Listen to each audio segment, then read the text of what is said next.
Matter of perspective. It's been a little while since I made episode 9. In fact, it's been 4 months to the day. The 22nd of July was the last video I made. So yeah, a little time off. As you know, as I indicated before, I'm not doing this for any financial gain or any monetary gain. It's just simply to help people. And that's really all this is about.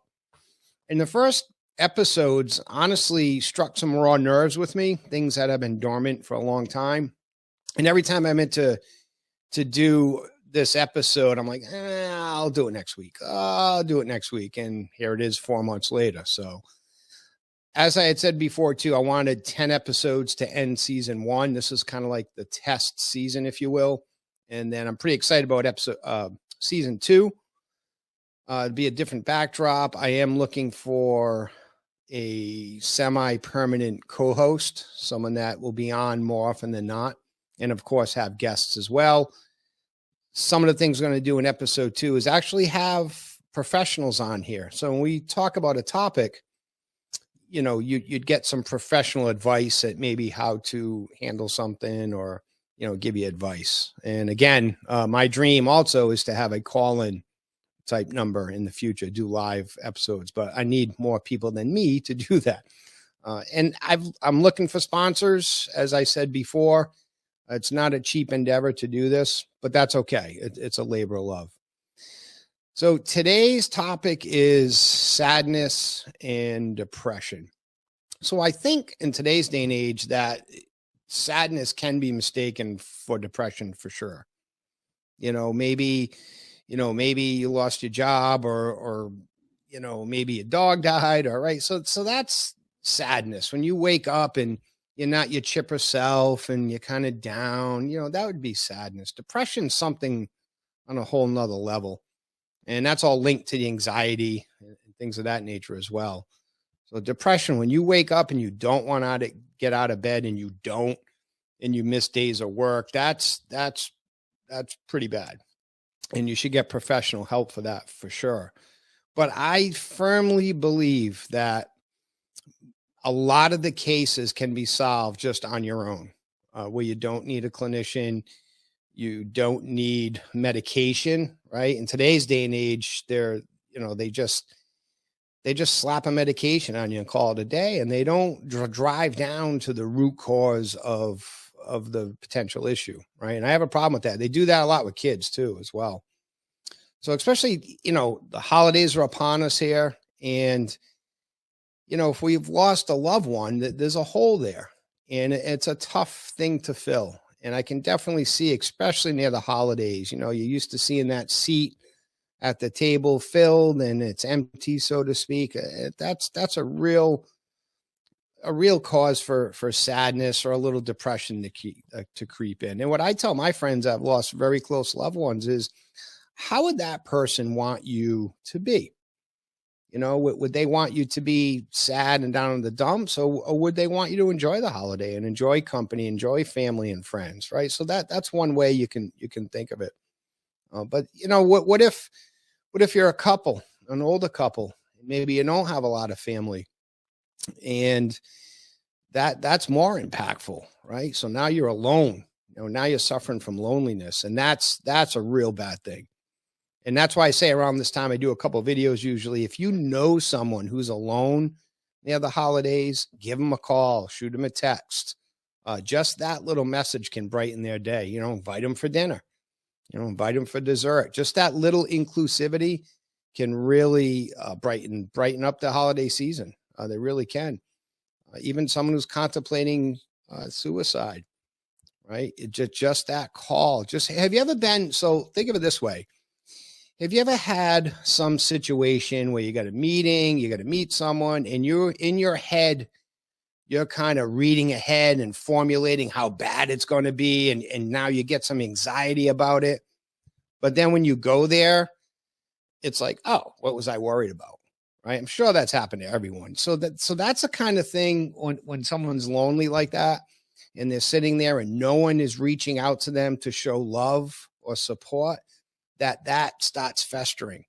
And when someone reaches out and calls them or invites them over, that can take that shadow away from their brain, away from their thoughts. And now they have positivity in there. So just contemplate that, especially this time of year, people that are lonely, suffering a loss.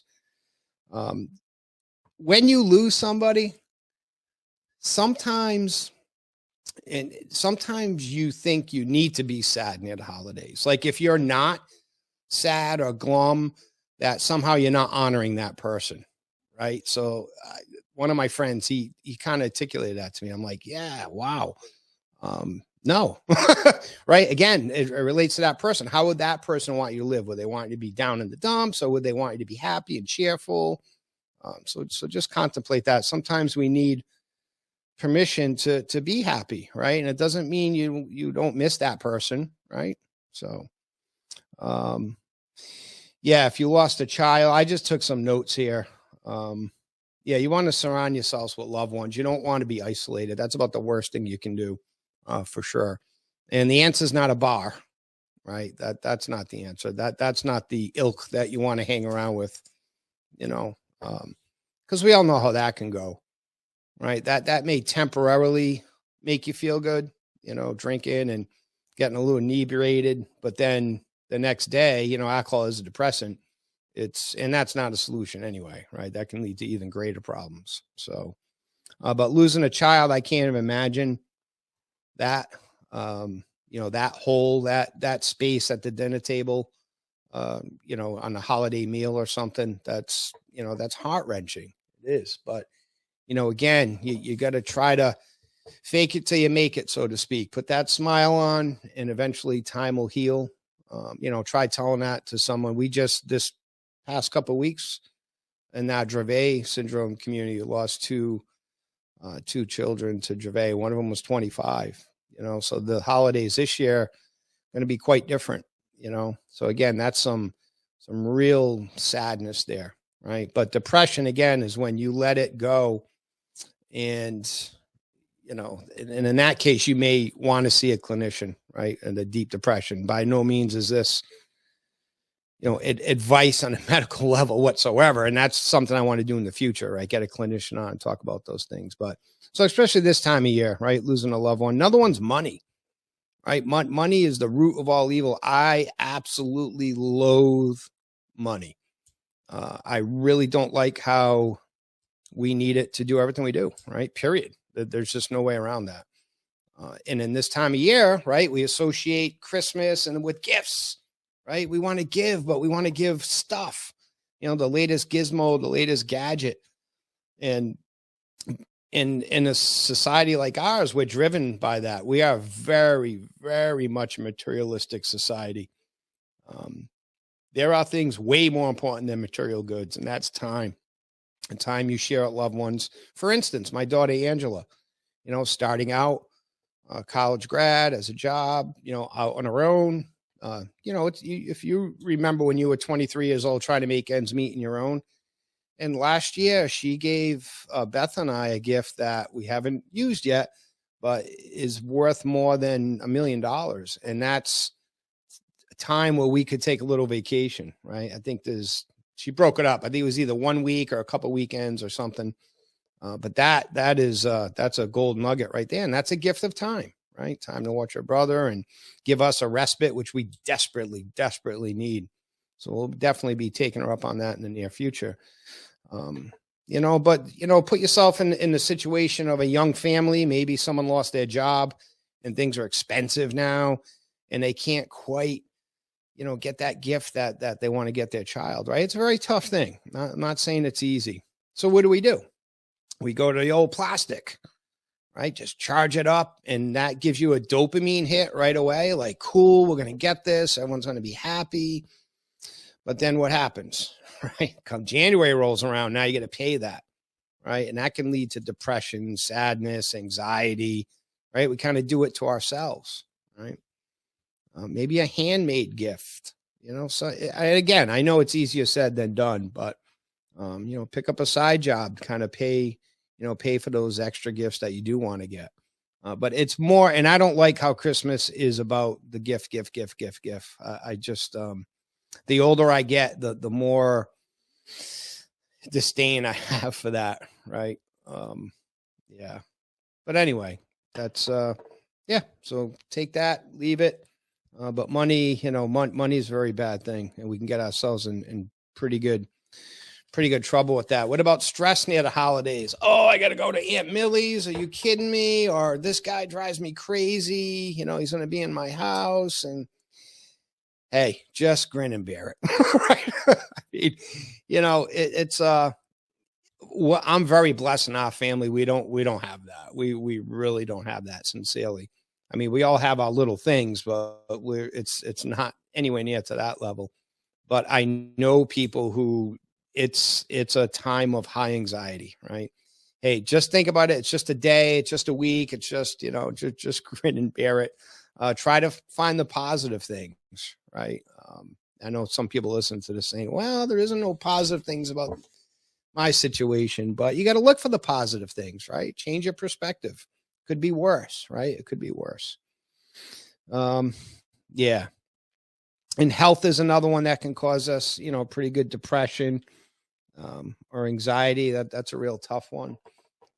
We know a handful of people right now who are going through real rough medical time right now. And it's tough to be positive in that. It takes a lot of mental fortitude to be positive. But again, reach out to that person, give them a call, let them know that you're thinking about them. That can really go a long way. And when you're sick like that, battling cancer or any other illness like that, your mental mindset really plays a role in your recovery and on that road. It really does. And they've proven that, right?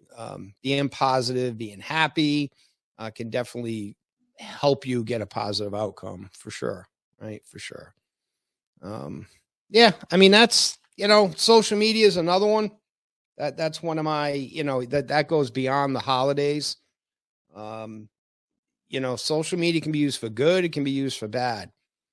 And what we do is we look at what other people are doing. We see what the Joneses are doing. And then we say, oh, well, I wish I could do that. Or I wish, right. We start, having, envy people. Don't do that. Right. Don't do that. It's again, what's on Facebook is could be fake.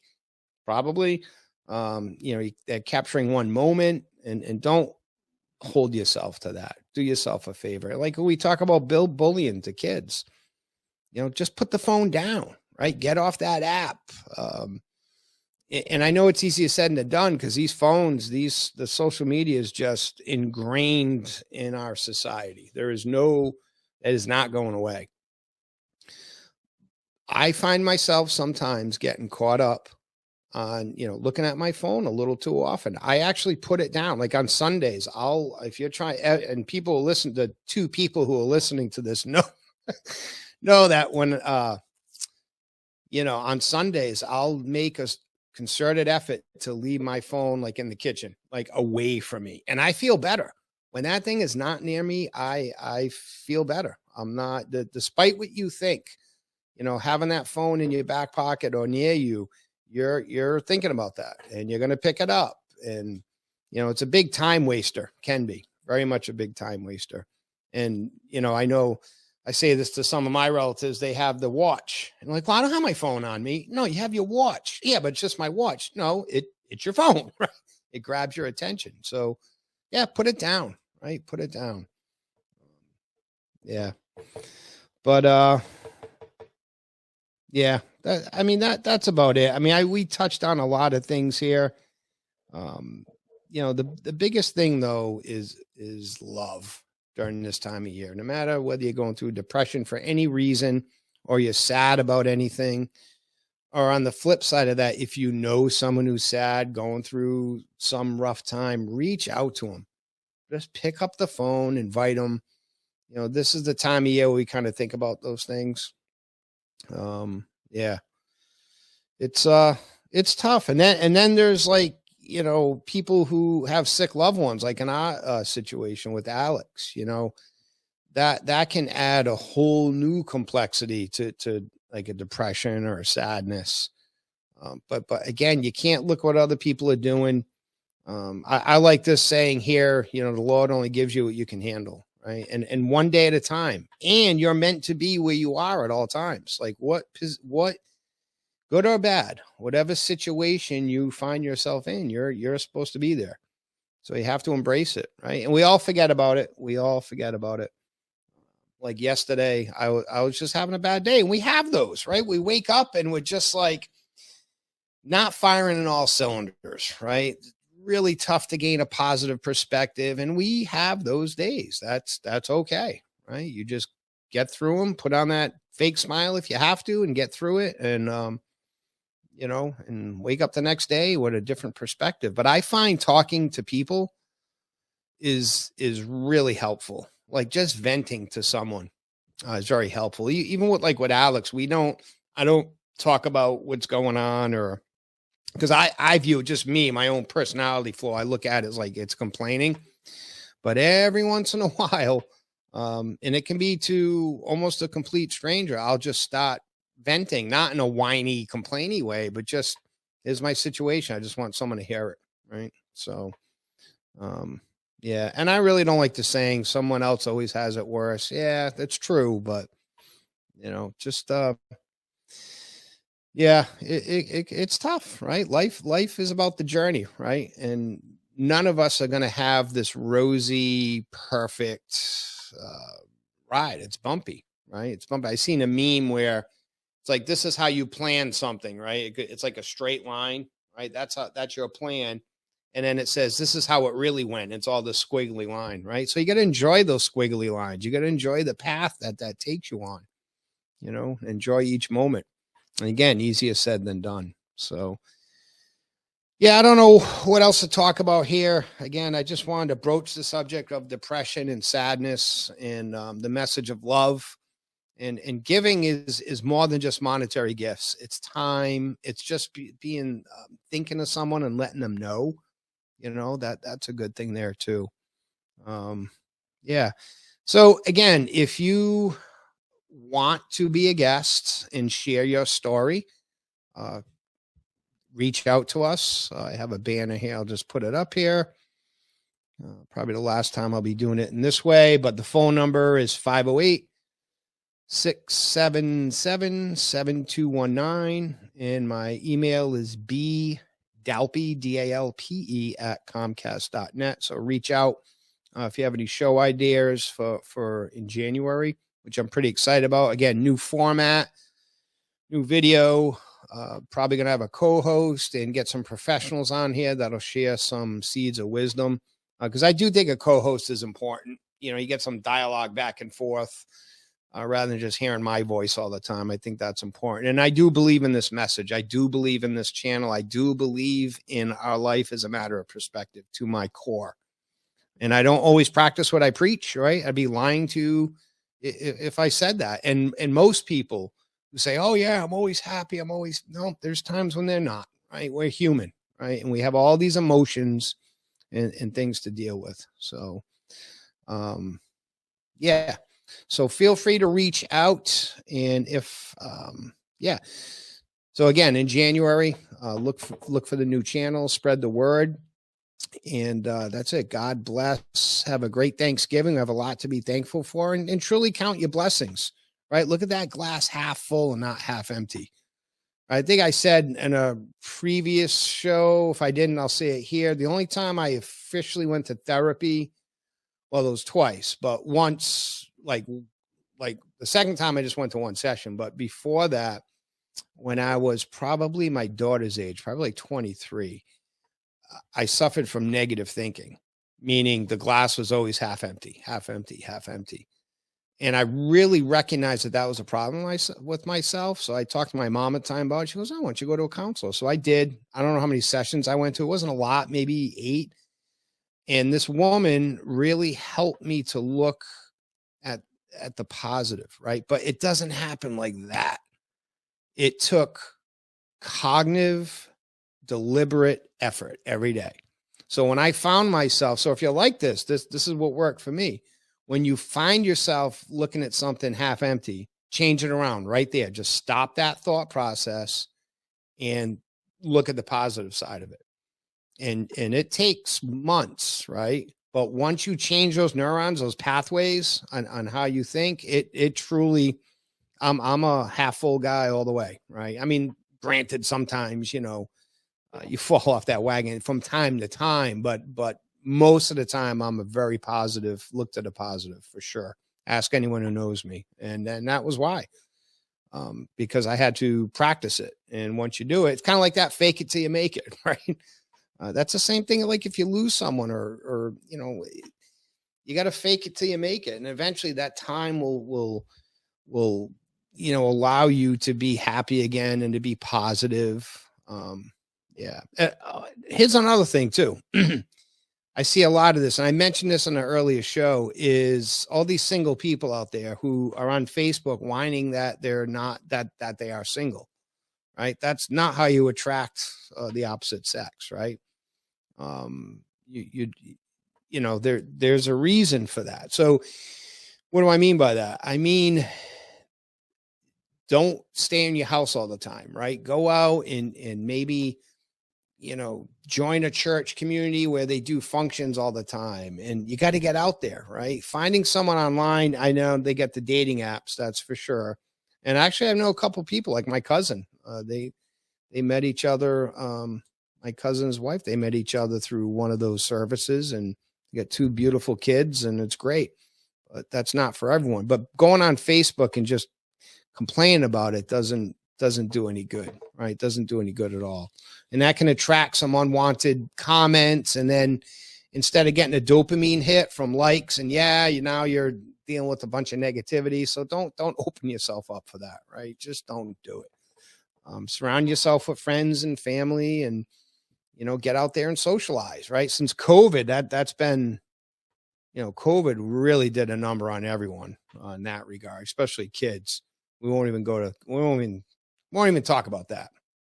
But if you're single and you're depressed because you don't have a boyfriend, girlfriend, whatever, just get out there and socialize, right? Be positive, right? You're going to attract people to you, how you put out your aura, if you will, or your energy, right? And I'm not like into all that, but it's true, right? If you approach and you're out there and you got a smile and you're positive, you're going to attract people. If when you're out there going, oh, no one likes me, then that's, you're acting that way to your own demise. So be positive, be happy, get out there. Rambling a little bit, but that's it. This is going to wrap season 1, right? I promise in January we'll start back up. And again, this is a mission of mine, and I'm looking forward to where this channel could potentially help people down the line. And pretty excited about that. And if you want to be part of it, let me know. Reach out, 508-677-7219. bdalpy@comcast.net. So have a great Thanksgiving. Look around you, take a breath, and be thankful for everything you have. Look at the glass half full. Have a great Christmas, Hanukkah, Kwanzaa, whatever. Great holiday season. And I'll see you in January. Take care.